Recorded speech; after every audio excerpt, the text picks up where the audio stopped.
برادران اسلام، واجب الاحترام بزرگوں، دوستوں، بھائیوں، عزیز نوجوانوں،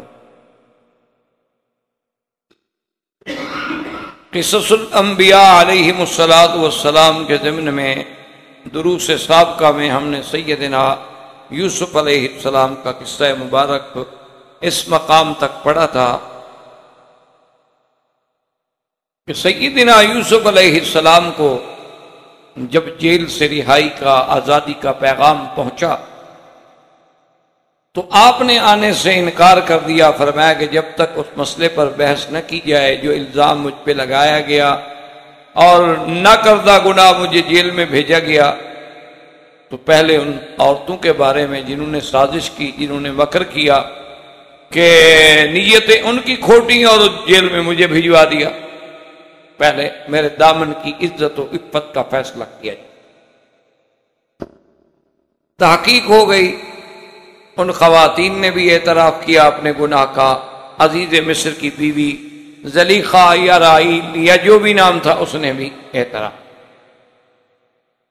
اب بعض علماء کرام کی رائے مبارک یہ ہے کہ وما ابرئ نفسی، یہ ساری کلام جو ہے یہ بھی اسی امرأۃ العزیز، اور اکثر علماء اور مفسرین کرام فرماتے ہیں کہ نہیں، یہ سیدنا یوسف علیہ السلام کا کلام، کہ سیدنا یوسف علیہ السلام کی شان نبوت کا، مرتبے کا مقام یہ تھا کہ انہوں نے کہا کہ ٹھیک ہے، یہ میں نے اپنے عزت و عصمت کی حفاظت کے لیے تو یہ بات کی ہے، لیکن کوئی آدمی، کوئی بھی انسان جو ہے فطرتاً اپنے نفس کی شوخیوں سے تو محفوظ نہیں رہ سکتا، یعنی تواضع فرمائی تاکہ یہ نہ سمجھا جائے کہ بس میں صرف ان کو الزام دے رہا ہوں۔ جیسے آپ کسی سے بات کرتے ہیں تو بڑے لوگ جو ہیں وہ محاورتاً یہ کہتے ہیں کہ میرے بھائی صرف آپ سے غلطی نہیں ہوئی، ہم سے بھی تو غلطیاں ہوتی ہیں، حالانکہ چاہے ان سے غلطی نہ بھی ہوئی۔ تو اسی لیے بعض علماء فرماتے ہیں کہ یہ کلام جو ہے یہ بھی سیدنا یوسف علیہ السلام کو نے فرمایا کہ میں بھی اپنے نفس کی برات نہیں کرتا، نفس انسانی ہے، کسی وقت بھی خطا ہو سکتی۔ اسی جگہ ایک بات یاد رکھ لیں کہ یہاں اللہ نے قرآن میں جو قرآن کے لفظ ہیں وہ یہ ہے کہ ان النفس لامارۃ بالسوء، تو مفسرین کرام اور محققین علماء جو ہیں وہ یہ فرماتے ہیں کہ نفس جو ہے نا، انسان کا نفس، یہ 4 قسموں پہ، بلکہ ایک حدیث مبارک میں بھی یہ آیا، حضور صلی اللہ علیہ وسلم نے اپنے صحابہ سے فرمایا تم جانتے ہو کہ ایک دوست ایسا ہوتا ہے کہ اس کو آپ کھلائیں، پلائیں، پہنائیں، اچھی عزت کریں، اچھا لباس دیں، احترام کریں تو وہ اور بگڑتا ہے، اور اگر آپ اس کو توہین آمیز رویہ اختیار کریں، وہ آئے تو بات نہ کریں، وہ آئے تو کھانا نہ پوچھیں اور بھوکا رکھیں اور اس کو سزا دیں تو وہ ٹھیک ہوتا ہے۔ جانتے ہو ایسے ساتھی کو؟ صحابہ نے فرمایا حضور یہ تو بڑا برا ساتھی ہے کہ بھی عزت کرو، احترام کرو، کھانا کھلاؤ اور بگڑ جائے، اور اس کے ساتھ برائی کرو تو الٹا ٹھیک ہو جائے، یہ عجیب ساتھی ہے۔ تو حضور نے فرمایا یہ نفس انسان کہ اس کو آپ جتنا مزے کرائیں نا یہ اور بگڑتا ہے، یہ اور پھیلتا چلا جاتا ہے، اور اس کے دماغ خراب ہوتے ہیں اور مطالبات بڑھتے چلے جاتے ہیں۔ آپ کو 1 لاکھ مل جائے تو پھر یہ کہتے ہیں یار 1 لاکھ سے کیا بنتا ہے، آج کے دور میں 1 لاکھ تو بہت تھوڑا ہے، کم از کم 1 ملین تو ہونا چاہیے۔ ملین ہو جائے تو کہتے ہیں یار ملین سے بھی کیا بنتا ہے، لوگ تو بلائین میں کھیل رہے ہیں تو ملین پہ یار کیا۔ پہلے 2 کمرے میں رہتا تھا، زندگی گزر گئی، اب کوٹھی مل گیا تو کہتے یار یہ تو چھوٹی ہے، لان وان نہیں ہے، کوئی مزہ نہیں آتا، تو یہ اور بگڑتا۔ اور اس کو بھوکا رکھو، اس کی مخالفت کرو، یہ جو مانگے نہ دو، اس کو ذرا کھینچ کے رکھو تو ٹھیک رہتا ہے۔ تو اصل جو ہے یہ نفس۔ تو اب علماء محققین یہ فرماتے ہیں کہ ایک ہوتا ہے نفس 4 قسموں پہ، ایک ہے نفس امارہ جو ہر وقت برائی سوچتا، اور ایک ہوتا ہے نفس ملہمہ جو اچھائی کا تصور بھی ڈالتا ہے دل پہ، اور ایک ہوتا ہے نفس لوامہ نفس لوامہ یہ ہوتا ہے کہ اس سے اچھائی بھی ہوتی ہے برائی بھی ہوتی ہے، لیکن جب برائی ہو تو ملامت کرتا ہے اپنے آپ کو، یار یہ تم نے اچھا نہیں کیا، ایسی یہ کرنا نہیں چاہیے تھا، یہ بات کوئی ٹھیک نہیں لگی، اندر سے اندر ضمیر اس کو ملامت کا، یہ نفس لوامہ۔ اور سب سے اعلیٰ قسم جو ہے وہ نفس مطمئنہ، کہ وہ بالکل اللہ تبارک و تعالیٰ کی رضا پہ راضی، گناہوں سے دور، ہر وقت اللہ کے ذکر میں مشغول، ان کو جو راحت ملتی ہے نا وہ بادشاہوں کو بھی نہیں ملتی۔ اسی لیے کسی بادشاہ نے ایک اہل اللہ کے ولی حضرت بستامی کی خدمت میں عرض کیا، یا اور کسی بزرگ کا بھی واقعات آتے ہیں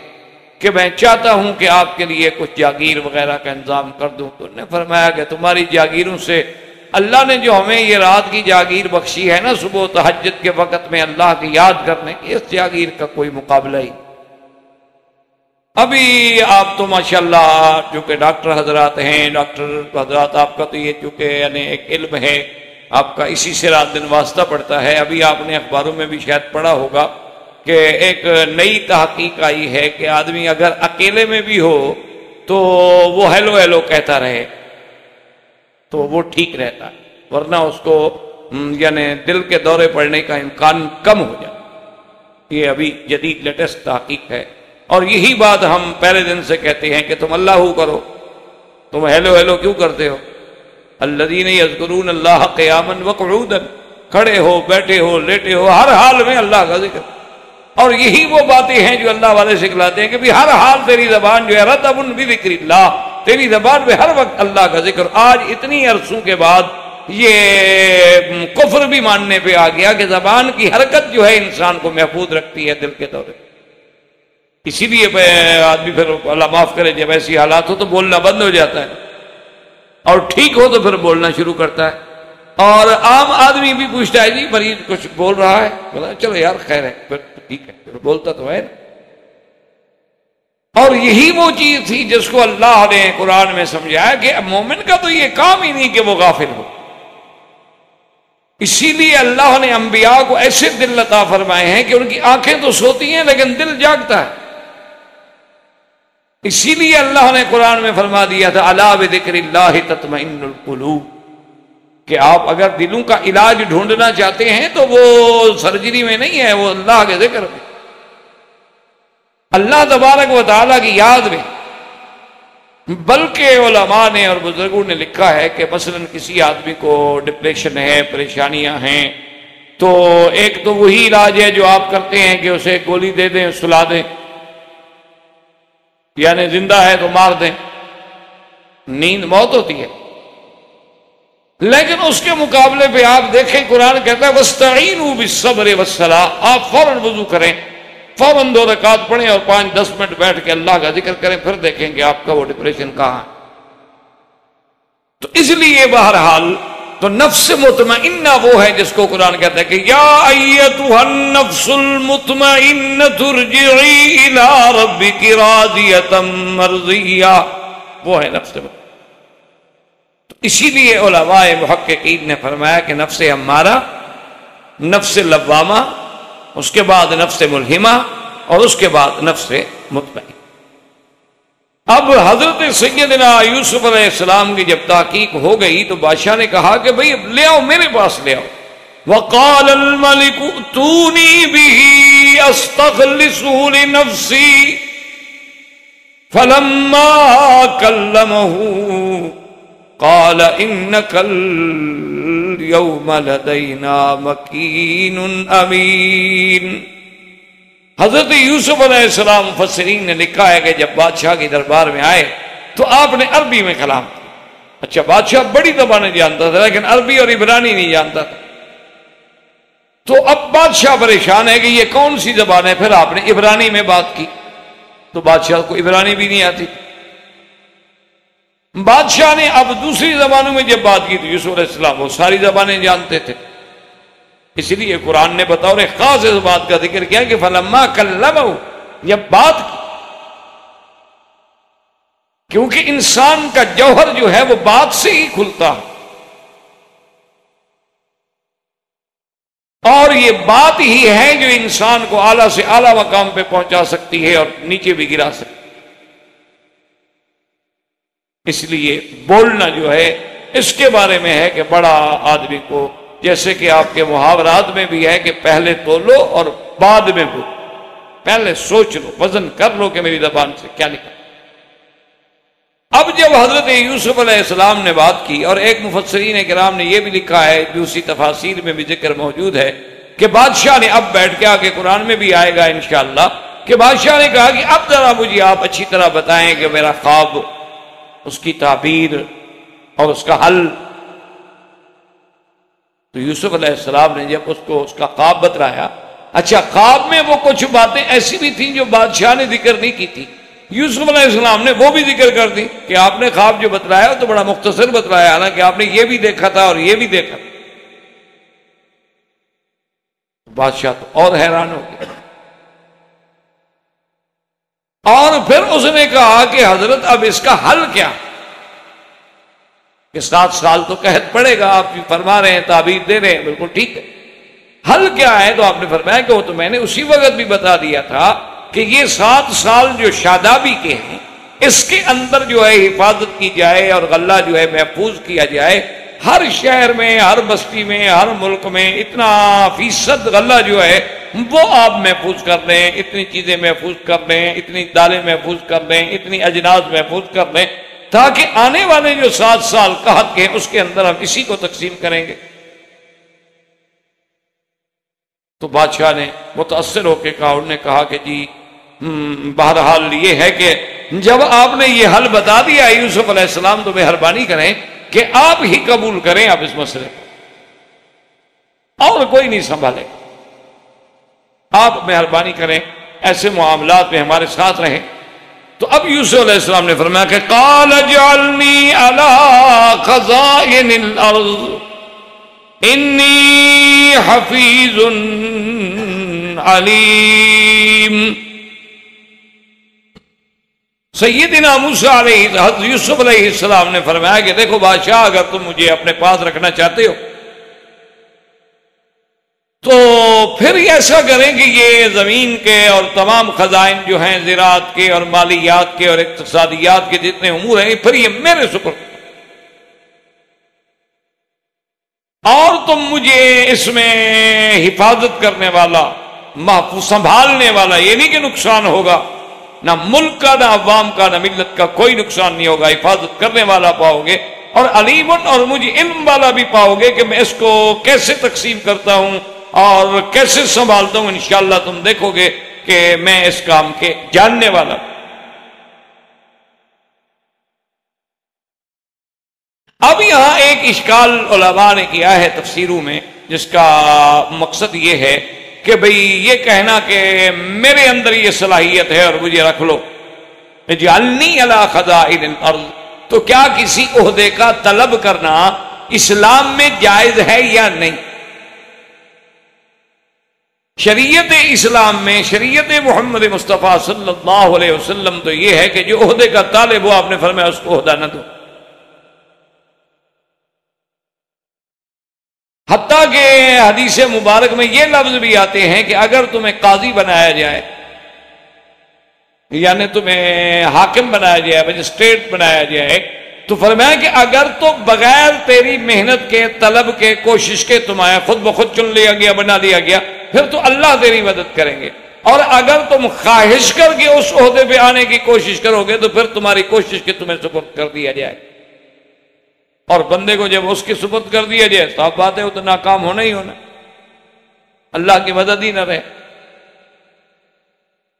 اسی لیے ایک حدیث مبارک میں ہے کہ حضور کی خدمت میں 3 صحابہ آئے، تو 2 نے کہا کہ یا رسول اللہ ہمیں یمن کے علاقے میں آپ مہربانی کر کے عامل بنا دیں، تو آپ نے فرمایا کہ من ارادہ ان نستعملہ ما استعمل اللہ، جو طلب کرے مرتبہ یا عہدہ ہم اس کو نہیں دیتے۔ ابھی موسیٰ رضی اللہ تعالیٰ عنہ نے چونکہ طلب نہیں کیا تھا، آپ نے ان کو بنا دیا۔ وہ کہتے ہیں کہ پھر یوسف علیہ السلام تو پیغمبر تھے، نبی تھے، انہوں نے کیسے طلب؟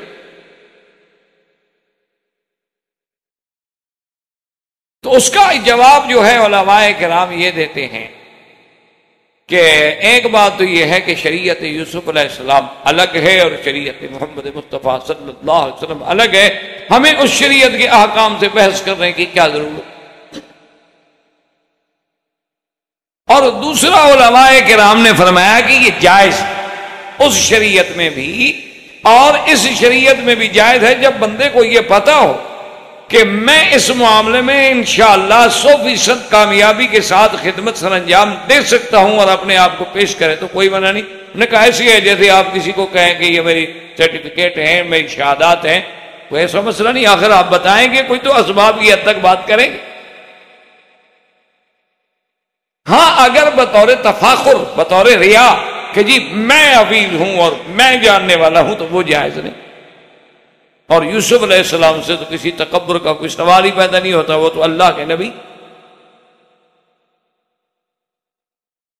اور تیسری بات علماء نے یہ لکھا کہ کیا کافر بادشاہ سے عہدہ لینا جائز ہے؟ کیونکہ اس وقت جو بادشاہ تھا وہ تو کافر تھا، تو اللہ کا پیغمبر ایک کافر بادشاہ کے ماتحت رہ کے عہدہ قبول کریں تو کیا یہ شرعاً جائز ہے یا ناجائز ہے؟ تو علماء نے فرمایا کہ اگر اس میں اصلاح خلق کا مقصود ہو کہ بھی میں اس عہدے پہ رہ کے مسلمانوں کو فائدہ پہنچا سکتا ہوں اور میں اس عہدے پہ رہ کے آئندہ آنے کے لیے دین کو غالب کرنے کا کام کر سکتا ہوں تو پھر جائز ہے۔ جیسے کہ آج کل یورپ میں یا کسی کافر ملک میں شریعت میں سفر کرنا جائز نہیں، لیکن اگر آپ علم حاصل کرنا چاہتے، اگر آپ نے بزنس کرنی ہے یا آپ اس لیے جا رہے ہیں کہ میں تو ان کو بھی جا کے دعوت دین دوں گا اور میں وہاں جا کر اسلام کی اسٹڈی کروں گا، کوشش کروں گا اور اسلام پھیلاؤں گا، محنت کروں گا، بالکل جائز۔ اور تیسری چیز جو ہے نا، اب دیکھیں نا اصل مشکلات یہ پیدا ہو گئی ہیں کہ ہم نے قرآن شریف کو رکھ لیا ہے صرف دعا خیرات کے لیے یا ختم شریف کے لیے اور کسی مرنے والے پر پھیرنے کے لیے، یا آج کل ایک نیا رواج نکلا ہے کہ بھئی دولہا دلہن کی جب شادی ہو جاتی ہے تو کپڑا لے کر اس پہ قرآن رکھ لیتے ہیں، دروازے کے باہر کھڑے ہو جاتے ہیں کہ جی اس کو قرآن کے سائے کے نیچے سے گزاریں گے۔ وہ ایک فاسقہ فاجرہ کو قرآن کے سائے کے نیچے گزارو گے تو کیا ولی بن جائیں گے؟ جس نے ساری زندگی نماز نہیں پڑھی، جو ابھی غیر ہاتھوں سے میک اپ کرا کے تشریف لا رہی ہے، قرآن کے نیچے گزرنے سے پاک ہو جائے گی؟ یہ کون سا مسئلہ ہے؟ رام چندر سنگھ کے سر پہ قرآن رکھ دو تو کیا مولوی مکی بن جائے؟ یہ کیا بات ہے؟ جن نے ساری زندگی قرآن پڑھا ہی نہیں، ساری زندگی قرآن کے قریب ہی نہیں آئے، ان کے تو جدید لوگوں کے تو بچے اگر گھر میں قرآن اٹھا لے تو کہتے وہ آرام سے اوپر رکھ دو، اوپر رکھ دو، اوپر رکھ دو۔ بیٹا مچھوئیں بھی نہیں قرآن کو، آپ شیکسپیئر پڑھیں۔ آپ کو قرآن پڑھ کے کیا کام ہے؟ آپ تو پھر وہی ملا مولوی بن جائیں گے، قرآن کی باتیں کریں گے، 1400 سال پیچھے لے جائیں گے ہمیں، ہم آگے جانا چاہتے ہیں، مولوی ہمیں پیچھے لے جانا چاہتے ہیں۔ اب ہم کیا کریں؟ ہمارا کعبہ بھی قرآن ہے، مولوی ہم تو پھنسے ہوئے ہیں نا، ہمارا کعبہ تو ہزاروں سال پرانا ہے، مدینہ منورہ بھی پرانا، حضور صلی اللہ علیہ وسلم کی نبوت کو بھی صدیاں بیت گئی، ہمارے پاس تو ہر چیز پرانی۔ ہم تو اس اصل کو نہیں چھوڑنا چاہتے۔ تو بہرحال یہ ہے کہ اصولی بات یاد رکھیں اور سمجھ لیں کہ دشمن جو ہے نا اس کی بڑی وسعت نظر۔ ہم نے قرآن کو رکھ لیا ان چیزوں کے لیے، لیکن دشمن نے ہماری کتاب سے، اللہ کی کتاب سے، قرآن سے فائز حاصل کر کے اس سے چیزیں لے کے آج وہ دنیا پہ جہاں بانی کر رہے ہیں، اور ہم جو ہے جناب بس وہی قرآن پڑھ کے، ختم شریف پڑھ کے بھیک مانگ کے روٹی کھا رہے ہیں۔ نہ ایمان سے کہیں کہ آج جو نئی بحث چل پڑی ہے جینیات پہ،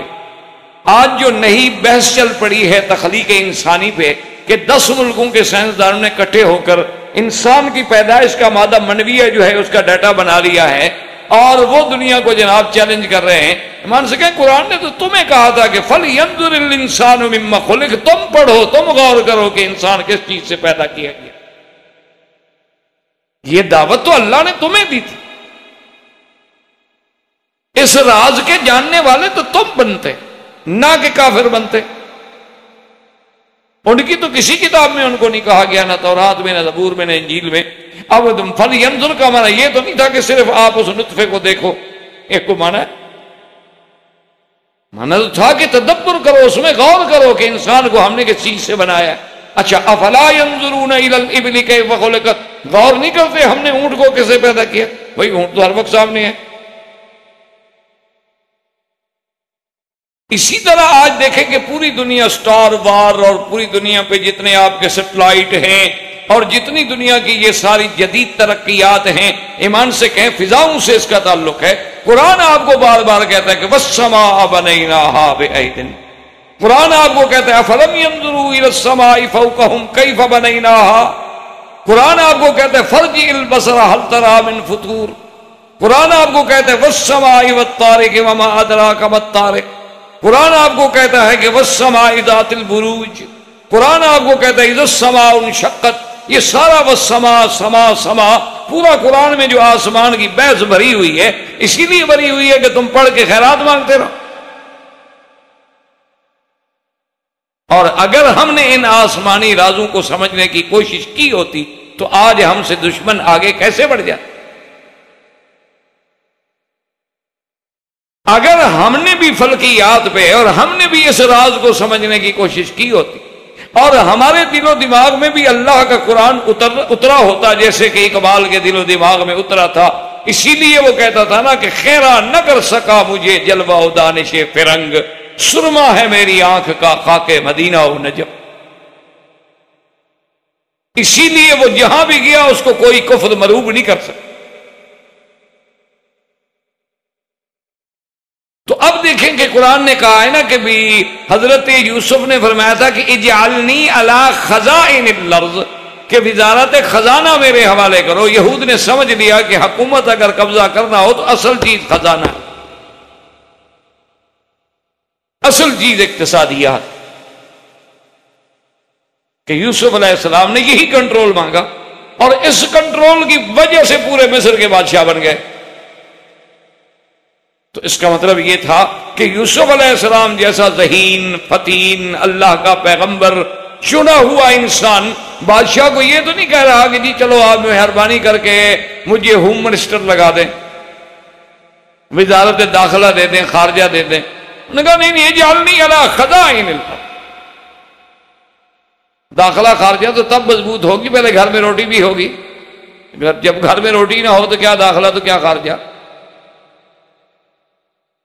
تو اس لیے دشمنوں نے اس کو سمجھ لیا کہ آج اقتصادیات کا لیور ان کے ہاتھ میں ہے، وہ جس کو چاہتے ہیں نچا لیتے ہیں۔ اب تو وہ مسلمانوں کو کہتے ہیں نا کہ بیت المقدس بیچنا ہے، $30 ارب لے لو۔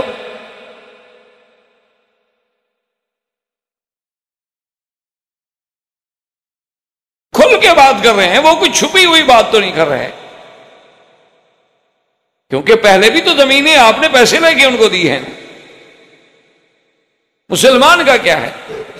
جو لوگ اپنے بزرگوں کی قبریں بیچ کے کھا جاتے ہوں ان کے لیے بیت المقدس بیچنا کون سا مشکل ہے بھائی؟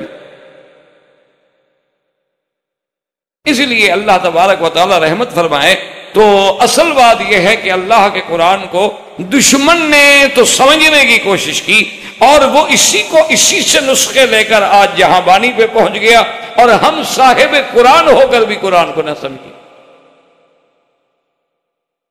تو حضرت یوسف علیہ السلام کو اللہ تبارک و تعالی نے اس ذریعے سے مصر پہ بٹھایا۔ اور کیا خدا کی قدرت یہ ہے کہ مفسرین نے یہ بھی لکھا ہے کہ اس وقت جو بادشاہ تھا حضرت یوسف سے اتنا متاثر ہوا کہ اس نے کہا کہ جی اب تو میرا نام ہوگا صرف بادشاہت کا، سارا معاملہ ہی آپ کے ذمہ، بس سب کچھ آپ کے، بس میں تو ایسا سمجھ لیں کہ جیسے تاش میں بادشاہ ہوتے ایسے بادشاہ تم، بس میرا نام ہوگا، سب کچھ تمہارے۔ اور بعض مفسرین کرام نے یہ بھی لکھا ہے کہ وہ مسلمان بھی ہو گیا، اسلام بھی دے۔ حضرت یوسف علیہ السلام کے اخلاق سے، آپ کی دعوت سے، آپ کے کردار سے اتنا متاثر ہوا کہ فوراً اسلام۔ اور یوسف علیہ السلام نے بھی ایسا نظم نسق، ایسی دیانت، تقوی، پرہیزگاری کے ساتھ سنبھالا کہ دنیا حیران ہے۔ اب صرف یہ نہیں تھا کہ مصر والے لوگ آرام سے تھے، بلکہ اور لوگوں، فلسطین والے، شام والے، کنعان والے، سب لوگ مصر سے آ کے غلہ لے رہے تھے کہ ان کے پاس تو تھا نہیں، قحط پورے علاقوں میں پھیلا ہوا۔ اسی ضمن میں قرآن کہتا ہے کہ وَجَاءَ إِخْوَةُ يُوسُفَ فَدَخَلُوا عَلَيْهِ فَعَرَفَهُمْ وَهُمْ لَهُ مُنْكِرُونَ۔ یوسف علیہ السلام کے بھائی جو تھے وہ بھی جناب کنعان سے 10 بھائی جو ہیں وہ بھی آئے، پیسے لے کے آئے، سامان لے کے آئے، اپنے اونٹ لے کے آئے، اور انہوں نے آ کے درخواست پیش کی کہ مہربانی کریں، ہمارے ہاں بھی بہت بڑی قحط ہے اور ہمیں غلہ دیا جائے۔ تو اس دور میں حضرت یوسف علیہ السلام نے کچھ فیصلے ایسے کیے تھے، ایک تو غلہ اس کو ملتا تھا جو خود آئے۔ آپ نے فرمایا کہ یوں نہیں کہ بھئی تم ایک آدمی آ کے 10 کا لے جائے، نہیں، ہر آدمی خود آئے اور ہر آدمی کو ایک بوری ملتی تھی، اس سے زیادہ بھی نہیں ملے گا، کم بھی نہیں ملے گا۔ تو اب جب یوسف علیہ السلام کے بھائی آئے تو یوسف علیہ السلام نے جب ان کو دیکھا تو یوسف علیہ السلام فوراً پہچان گئے کہ اچھا آج میرے بھائی ہے۔ وَهُمْ لَهُ مُنْكِرُونَ، لیکن یوسف علیہ السلام کے بھائی نہ پہچان سکے، چونکہ بات بھی ٹھیک تھی کہ وہ بھائی تو اپنی اصلی حالت میں تھے نا جی، لیکن یوسف علیہ السلام کہاں 7 سال کا بچہ، 40 سال عمر ہو گئی اور تخت پہ بیٹھا ہے، تو وہاں تو دماغ بھی نہیں جا سکتا تھا نا ان کا کہ یوسف علیہ السلام اس مقام پہ ہوں گے، اس لیے انہوں نے تو نہ پہچانا۔ یوسف علیہ السلام پہچان گئے اور یوسف علیہ السلام نے مزید تحقیق کے لیے ان کو بلایا اور پوچھا کہ بھئی تمہاری زبان جو ہے یہ زبان تو مصری نہیں ہے، تم تو عبرانی میں بات کر رہے ہو۔ انہوں نے کہا ہاں ہماری زبان عبرانی ہے، ہم تو مصری نہیں ہیں۔ انہوں نے کہا اچھا تم مصری نہیں ہو تو پھر معلوم ہو سکتا ہے کہ تم جاسوس ہو، کسی دوسرے ملک سے ہمارے گھر میں کیسے گھسا ہے ہمارے شہر میں۔ انہوں نے کہا کہ نہیں یوسف علیہ السلام، اصل بات یہ ہے ہمارے علاقوں میں قحط پڑا ہوا ہے اور ہم نے آپ کا نام سنا ہے اور اسی لیے ہم تو غلہ لینے کے لیے آئے ہیں، ہم جاسوسی کرنے کے لیے کیسے آ سکتے ہیں؟ اور آپ بادشاہ سلامت، آپ ہمیں ایسا نہ سمجھیں، ہم تو کنعان سے ہیں اور حضرت یعقوب پیغمبر کی اولاد میں سے، ہمارا تو باپ نبی ہے علیہ السلام۔ تو آپ نے فرمایا اچھا کتنے بھائی ہو؟ انہوں نے کہا جی بھائی تو ہم 12 ہیں، لیکن ایک بھائی تو ہمارا بچپن میں ہی گم ہو گیا، اور ایک بھائی جو ہے نا وہ ابھی والد صاحب کے ساتھ ہیں، کیونکہ وہ سب سے چھوٹے ہیں اور ابا جان ان سے بہت محبت کرتے ہیں، تو اس لیے وہ نہیں آئے ہمارے ساتھ، ورنہ ہم جو ہیں 12 بھائی ہیں۔ آپ نے فرمایا اچھا بات یہ ہے کہ تمہاری اس بیان کی تصدیق کرنے کے لیے مجھے اس بات کی ضرورت ہے کہ اگر آئندہ تم آؤ تو اپنے بھائی کو لے کے، ایک تو مجھے پتہ چلے کہ تم سچ کہہ رہے، اور دوسرا بھائی کو لے کے آؤ گے تو دیکھو تمہیں پتا ہے کہ جو بھی میرے دروازے پہ آتا ہے ہم اس کو خالی نہیں بھیجتے، تو تمہیں 10 کے بجائے 11 آدمی کا غلہ ملے گا، تمہارا بھی تو فائدہ ہے۔ انہوں نے کہا جی بات ٹھیک ہے، ہم کوشش تو کریں گے ان کے والد کو بنانے کے لیے، لیکن ہو سکتا ہے ان کے والد اجازت دیں یا نہ دیں۔ تو اب پھر موسیٰ حضرت یوسف علیہ السلام نے تھوڑا سا ڈانٹ بھی دیا، فرمایا اچھا اگر پھر تم اس بھائی کو لے کے نہ آئے میرے پاس تو پھر نہ آنا غلہ وغیرہ لینے، جاؤ۔ انہوں نے کہا اچھا جی کوشش کریں۔ اب حضرت یوسف علیہ السلام نے اپنے غلاموں کو حکم دیا، وَقَالَ لِفِتْيَانِهِ اجْعَلُوا بِضَاعَتَهُمْ فِي رِحَالِهِمْ لَعَلَّهُمْ يَعْرِفُونَهَا إِذَا انقَلَبُوا إِلَىٰ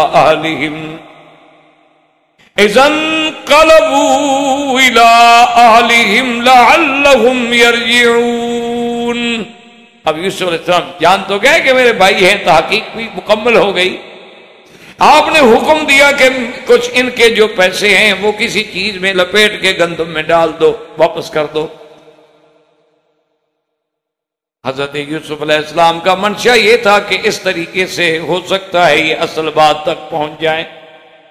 اور بعض مفسرین نے لکھا کہ یوسف علیہ السلام کے کرم نے یہ گوارا نہ کیا کہ اپنے باپ سے بھی پیسے لے کے گندم دے، میں کسی طریقے سے پیسے باپ۔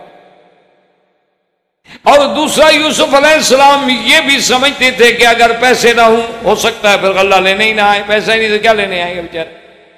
تو اگر یہ پیسے ان کو واپس مل جائیں گے تو جلدی آ جائے، تو چلو یار ابھی 10 بورے لے کے آئے، 10 بورے اور لے کے آؤ، اب تو پیسے بھی ہیں ہمارے پاس۔ تو ان حکمتوں کے پیش نظر یوسف علیہ السلام نے پیسے ان کے سامان میں ڈال دیے اور وہ روانہ ہو گئے۔ لیکن علماء کہتے ہیں خدا کی شان دیکھو کہ سارے انتظامات تو یوسف علیہ السلام کر رہے ہیں لیکن اپنے باپ کو خبر نہیں دیتے، اب تو بادشاہ بنے ہوئے ہیں۔ چلو بھی جیل کے زمانے میں تو خبر نہ دی کہ بھی تکلیف کی بات ہے، کیا سنانی ہے، کیونکہ جیل اللہ معاف کرے، جیل تو جیل ہوتی ہے۔ اللہ تبارک و تعالی ہر انسان کو محفوظ رکھے، ہر آدمی کو بچائے۔ اسی لیے مفسرین نے ایک عجیب کلام لکھا ہے، عجیب عبارت لکھی ہے کہ یوسف علیہ السلام جب جیل سے آئے تھے تو جیل کی دیوار پہ آپ نے چند ایک کلمات لکھے تھے جو آج تک بھی تاریخ میں کتابوں میں محفوظ ہیں۔ انہوں نے لکھا تھا کہ ہذہ منازل البلوى، جیل کیا ہے؟ یہ مصیبتوں کے گھر ہے۔ وقبور الاحیاء، اور زندوں کے لیے قبر ہے۔ وشماتۃ الاعداء، اور دشمنوں کے لیے خوش ہونے کا اور ہمارے لیے شرمندگی کا مقام ہے۔ واختبار الاصدقاء، اور دوستوں کے امتحان کا وقت ہے، پھر پتہ لگتا ہے نا کہ کون میرا دوست ہے۔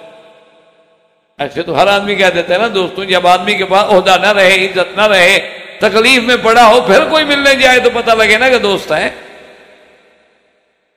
اس لیے حضرت یوسف علیہ السلام نے کیوں نہ حضرت یعقوب علیہ السلام کو باخبر کیا۔ تو اس میں سب سے بڑے بڑے علماء نے جواب لکھے ہیں، لیکن سب سے جو قوی جواب ہے اور راجح جواب ہے وہ یہی ہے کہ اللہ کا ابھی حکم نہیں،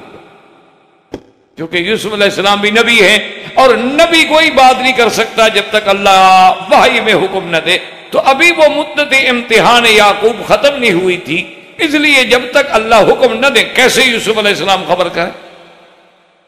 ہر چیز کا ایک وقت مقرر۔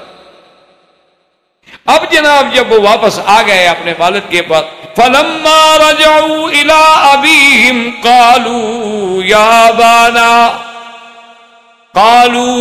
أَبَانَا مُنِعَ مِنَّا الْكَيْلُ فَأَرْسِلْ مَعَنَا أَخَانَا نَكْتَلْ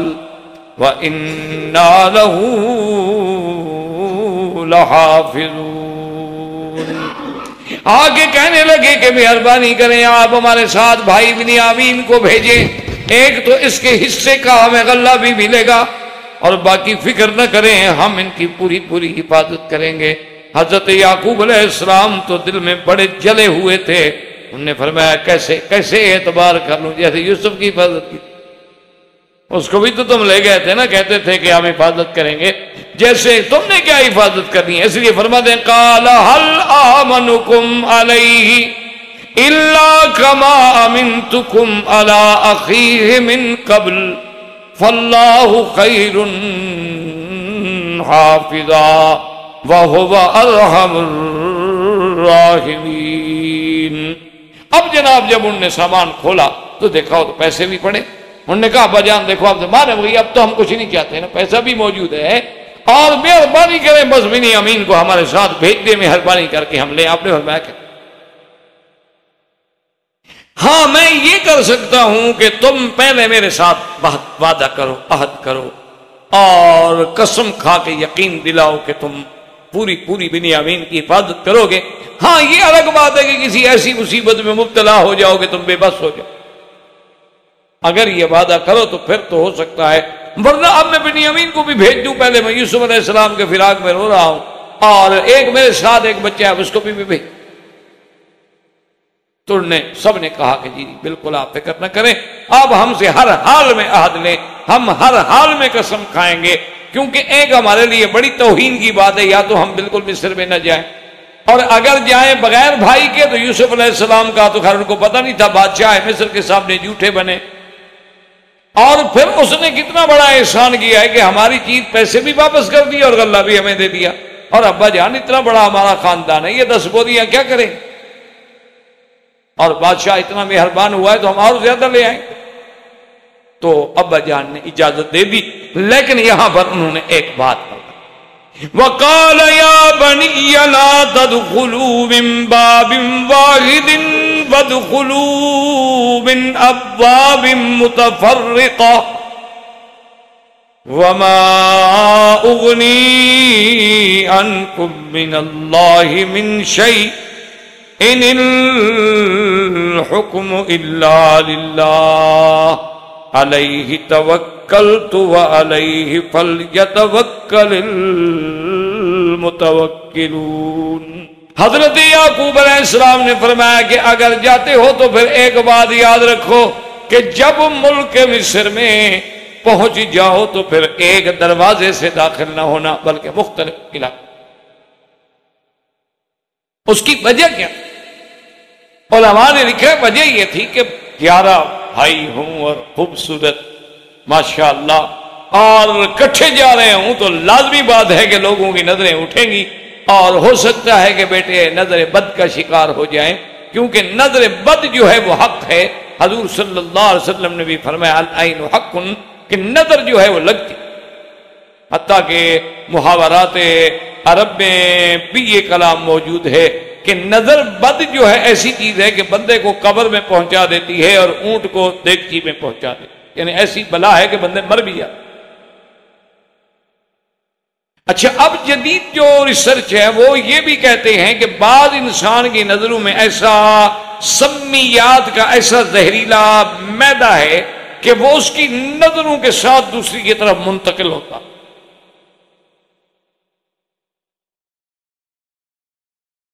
تو بہرحال مقصد یہ ہے کہ ایک تو مسئلہ شرعاً ضروری ہے کہ بھی نظر جو ہے وہ حق، بلکہ ایک صحیح حدیث مبارک میں ہے، حضور کے ایک صحابی تھے، ان کا نام تھا سہل ابن حنیف، بعض کہتے ہیں سہل ابن حنیف۔ تو وہ بیچارے غسل کر رہے تھے، احرام باندھنے کے لیے، عمرہ کرنے کے لیے تیاری کر رہے تھے، غسل کر رہے تھے، تو آدمی بہت خوبصورت تھا۔ تو عامر ابن ربیعہ ایک شخص ہے، وہ جو گزرا، اس نے جناب جب دیکھا تو اس کی نظر پڑی، انہوں نے کہا یار کمال ہے، اتنا خوبصورت، بس سہل ابن حنیف تو وہیں گر گیا۔ کیا حضور صلی اللہ علیہ وسلم کو خبر دی گئی، آپ نے فرمایا جلدی کرو لے آؤ، اور جس آدمی نے یہ بات کہی ہے اس کو جلدی بلاؤ۔ تو عامر ابن ربیعہ کو بھی بلایا گیا، تو حضور نے فرمایا کہ جلدی سے غسل کرو ایک برتن کے اندر، اور سارا پانی جو ہے اس میں جمع ہوتا رہے۔ وہ سارا پانی جمع ہوتا رہا، اور آپ نے فرمایا کہ یہ پانی لے کر اب سال پہ جس کو نظر لگی ہے اس پہ ڈال دو۔ تو جب اس پہ ڈالا گیا تو فوراً ٹھیک ہو گیا۔ آپ نے فرمایا عجیب آدمی، تم اپنے بھائی کو قتل کرتے ہو جب تمہیں پتا ہے کہ تمہاری نظر لگتی ہے۔ تو اس کا علاج یہ ہے کہ جب آپ کو کوئی ایسی اچھی چیز، اچھا جوان، اچھا بچہ، اچھا بیٹا، اچھی گاڑی، اچھا گھر، تو فوراً آپ کہیں ماشاء اللہ۔ جب آپ یہ کہیں گے تو آپ کی پھر نظر نہیں لگے۔ بعض علماء نے فرمایا کہ تبارک اللہ، بعض علماء نے فرمایا ماشاء اللہ لا حول ولا قوت الا باللہ، لیکن اصل بات یہ ہے کہ جب آپ اللہ کا نام لے لیں گے تو اب آپ کی نظر نہیں لگے۔ اچھا، ایک یہ ہے کہ اگر نظر لگ جائے تو کیا کریں، تو اس کے لیے بھی احادیث رسول پاک میں صلی اللہ علیہ وعلا آلہ واصحابہ وسلم میں بھی حضور نے دعا سکھلائی ہے، آپ نے پناہ مانگی ہے من کل عین لامت حامت، من کل حامت ومن کل عین لامت۔ تو اس طرح ایک بعض بزرگ یہ بھی فرماتے ہیں کہ قرآن پاک میں جو آیت ہے وَإِن يَكَادُ الَّذِينَ كَفَرُوا لَيُزْلِقُونَكَ بِأَبْصَارِهِمْ لَمَّا سَمِعُوا الذِّكْرَ وَيَقُولُونَ إِنَّهُ لَمَجْنُونٌ وَمَا هُوَ إِلَّا ذِكْرٌ لِّلْعَالَمِينَ۔ اگر یہ کثرت سے پڑھے اور اللہ سے دعا مانگے تو اللہ تبارک و تعالی شفا عطا فرماتے ہیں۔ تو بہرحال میرے کہنے کا مقصد یہ ہے کہ ایک تو نظر بد لگتی ہے، دوسرا نظر بد کا پیشگی علاج بھی ہے، اور لگ جائے تو پھر بھی اس کا علاج اسباب کی حد تک کرنا بھی جائز ہے۔ اور اسی لیے بسم اللہ ارقیک اللہ یشفیک، ان کل داء یؤذیک، اور بھی بہت ساری دعائیں ہیں جو حدیث پاک میں موجود ہیں۔ تو اس لیے حضرت یعقوب علیہ السلام کا منشا یہ تھا، ان کے دل میں خیال تھا کہ اتنے بندے جب ایک دروازے سے جائیں گے تو مسئلہ بن جائے، لیکن اللہ کا جو فیصلہ ہوتا ہے وہ تو کسی کو کوئی بھی دنیا کی تدبیر نہیں روک سکتا۔ اور بعض مفسرین کرام نے لکھا ہے کہ یہ وجہ بھی ہو سکتی تھی کہ انہوں نے سوچا کہ جب یہ 11 آدمی ایک قد و قامت میں اور ایک خیال میں جائیں تو کہیں وہ لوگ یہ نہ سمجھیں کہ یہ حملہ آور ہیں، کوئی ڈاکہ ڈالنے کے لیے آئے ہیں، اور تو خدا نہ خواستہ اور کوئی نقصان ہو جائے، لڑائی ہو جائے، اور پھر بنیامین کے لیے کوئی مسئلہ پیدا نہ ہو جائے۔ تو بہرحال اس کی اچھا بعض علماء یہ کہتے ہیں کہ بھی اگر یہ سارے خیالات تھے تو پہلی دفعہ جب بیٹے گئے اس وقت خیال کیوں نہیں آیا؟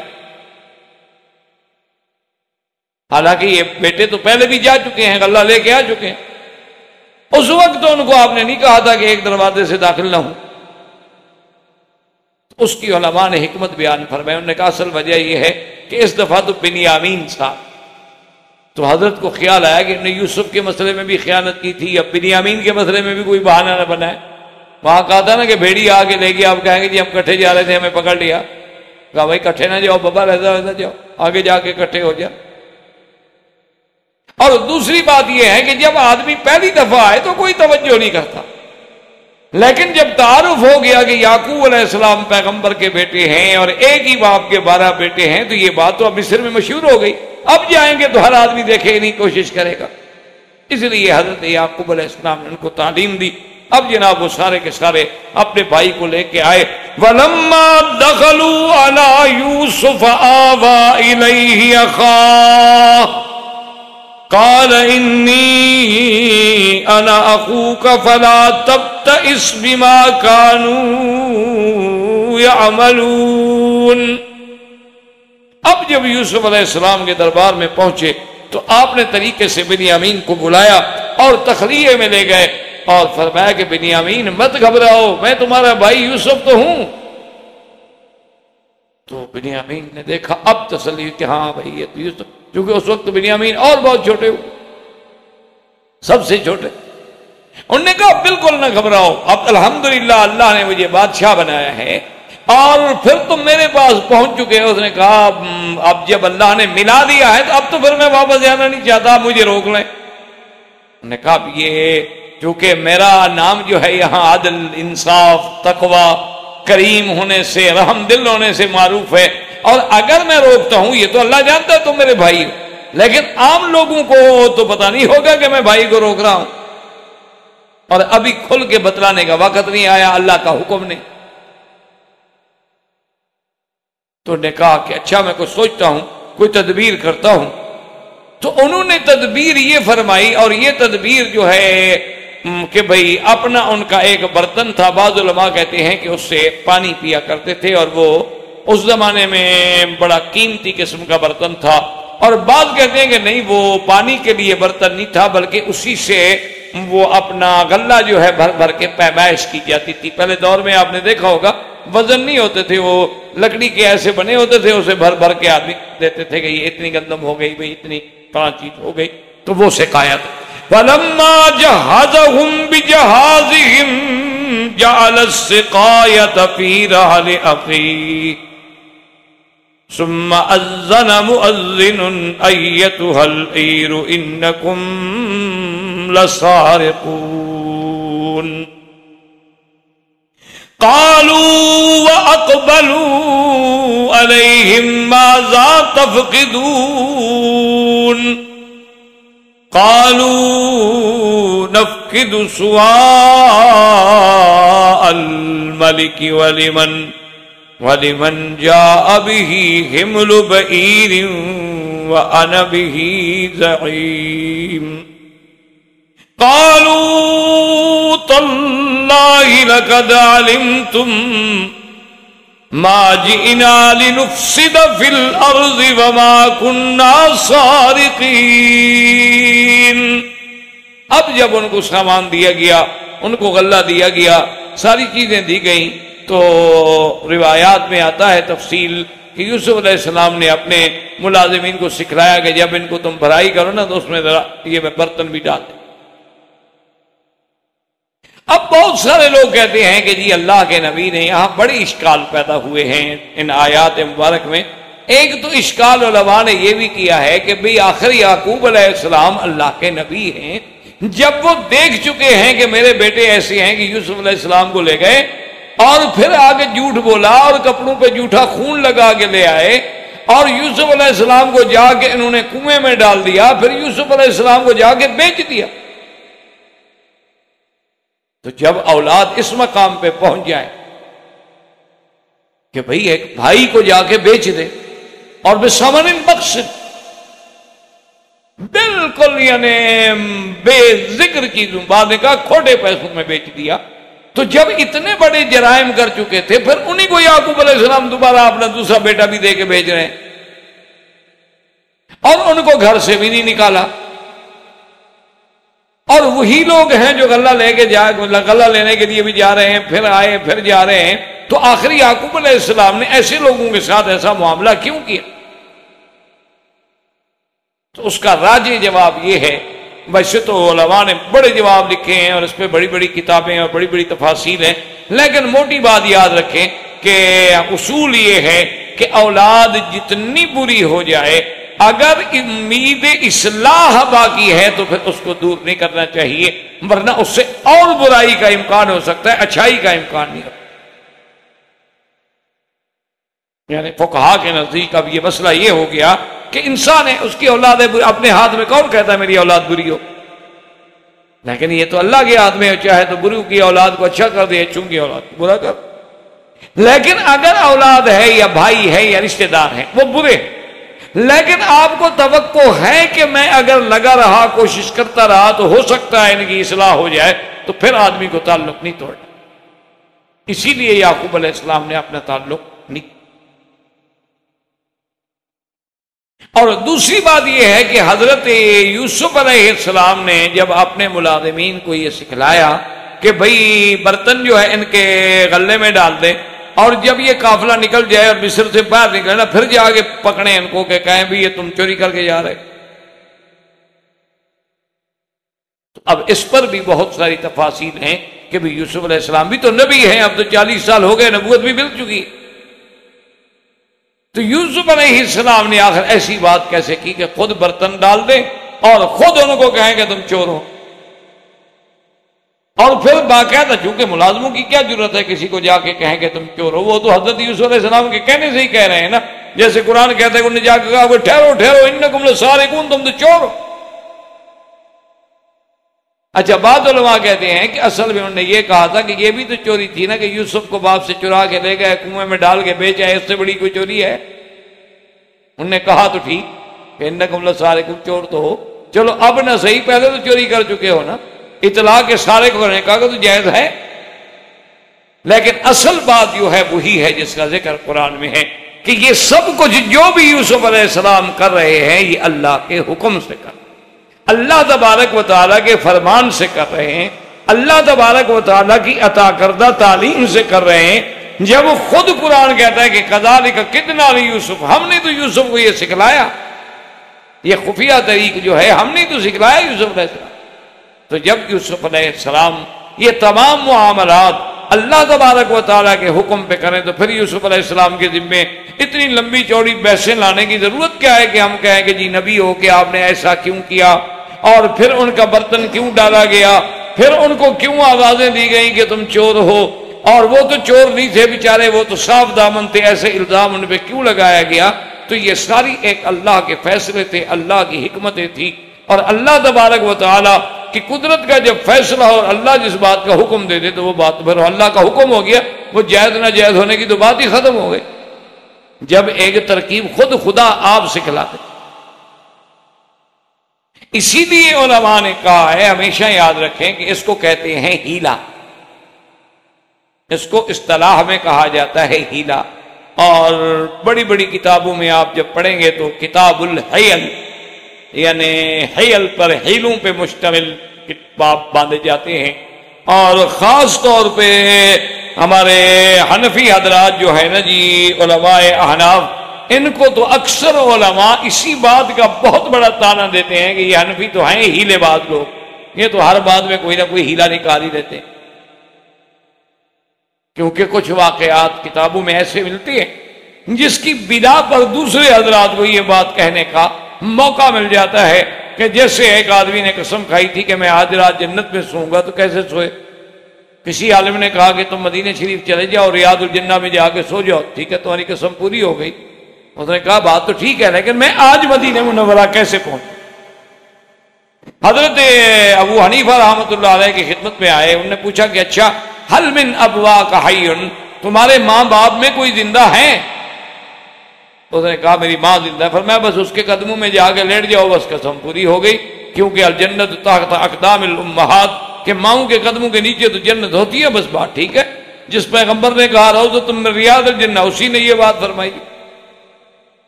تو اس انداز میں وہ مسئلہ جو تھا تو فوراً حل ہو گیا۔ اس لیے بات، لیکن ایک بات ہمیشہ یاد رکھیں، بعض ہیلے جو شریعت کے حکم توڑنے والے ہوں، یاد رکھو وہ غلط ہو، وہ ناجائز ہیں، مذموم ہیں، اور کبھی بھی ان کے قریب نہیں جانا چاہیے۔ اور بعض ہیلے ایسے ہوتے ہیں کہ شریعت کے حکم کو نہیں توڑ رہے بلکہ شریعت کے حکم کے پورا کرنے میں ممد و معاون ہو رہے ہیں، تو وہ ہیلے جو ہیں وہ جائے۔